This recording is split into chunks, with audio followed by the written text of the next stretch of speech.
Imagine getting lost in the Amazon jungle. No map, no food, no way out, your friends are gone, nobody knows you're alive, and every single thing around you is trying to kill you. Now imagine surviving completely alone for 3 weeks. This is the true story of Yossi Ghinsberg. Here's what most people don't understand about the Amazon. It's not just a forest, it's the most hostile environment on Earth. Piranha-filled rivers, quicksand, venomous snakes hiding in every shadow, insects that burrow into your skin while you sleep, jaguars that hunt silently at night. Most trained survival experts wouldn't last a week. Yossi Ghinsberg was not a trained survival expert. He was a 22-year-old Israeli backpacker, young, adventurous, completely inexperienced. In 1981, he had just finished his military service and wanted to see the world. So he flew to South America. He traveled through Bolivia, met other backpackers along the way, and somewhere deep in La Paz, he met a man named Karl Ruschprecher.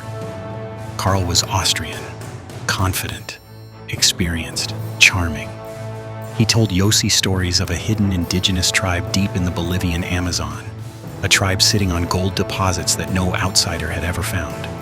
To a 22-year-old chasing adventure, that sounded like everything. So Yossi said yes.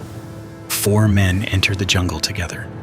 Yossi, Karl, an American named Kevin Gale, and a Swiss man named Marcus Stam.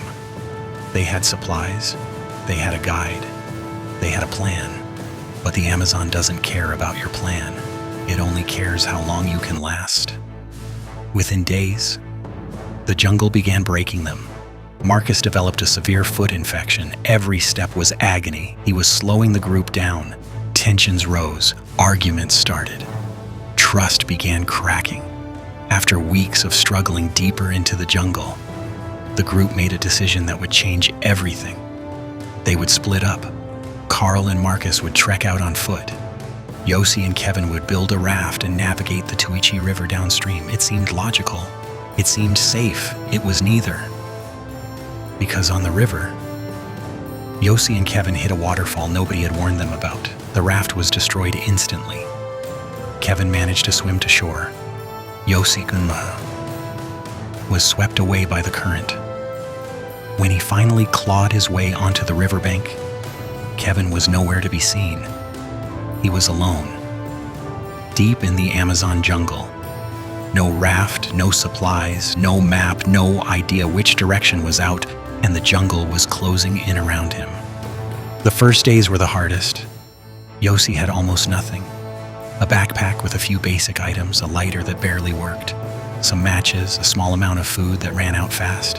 After that, the jungle was his only option. He ate whatever he could find. Wild fruit he couldn't identify. Insects, larvae, anything with calories. He drank from rivers, praying the water wouldn't kill him before the jungle did. At night, the real terror began. The Amazon at night is a different world. Sounds you can't identify, eyes you can't see, things moving just beyond the firelight. Thank you for watching Hello Stories. Until the next story, keep your heart kind, champs. Yossi built fires every single night, not just for warmth, but to keep the predators back. One night he woke up to a jaguar circling his camp. He didn't run, he didn't scream. He stared it down, threw wood on the fire, and held his breath until it vanished into the darkness. His feet became infected. Parasites burrowed under his skin. He began hallucinating from hunger and exhaustion. He saw people who weren't there. He heard voices calling his name. But he made one decision that saved his life. He refused to stop moving. Every single day, no matter how bad the pain, no matter how loud the hallucinations, he kept walking toward the river, because the river was the only way out. But here's what made this even more extraordinary. Kevin had survived the river, made it out, and immediately organized a search party. For days he searched by boat, calling Yossi's name into the jungle. But Karl and Marcus never found. No bodies, no trace, no explanation. 2 men walked into the Amazon and simply ceased to exist. To this day, nobody knows what happened to them. On day 19, Yossi heard something impossible, a boat engine. He ran toward the river, screaming, waving, stumbling, and there was Kevin, still searching, still refusing to give up. Yossi collapsed into the boat, barely recognizable, emaciated, infected, 20 pounds lighter, but alive.